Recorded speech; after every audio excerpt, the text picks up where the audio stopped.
To book a hotel room on Expedia, start by opening the Expedia app on your mobile device and logging into your Expedia account.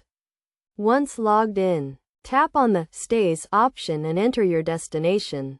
Then select the duration of your stay and choose the number of travelers and rooms next.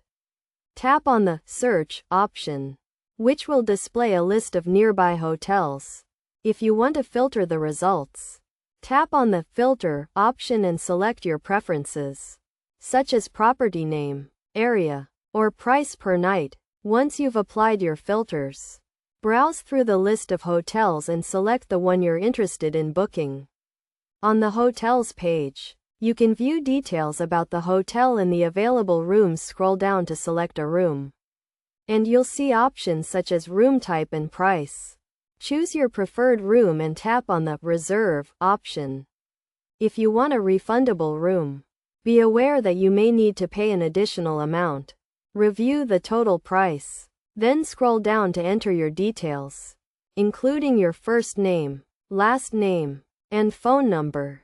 If you want to protect your trip, you have the option to do so, or you can tap on No Thanks to proceed without it.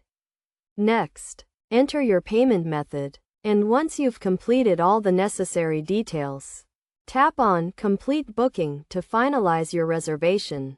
By following these steps, you'll have successfully booked a hotel room on Expedia.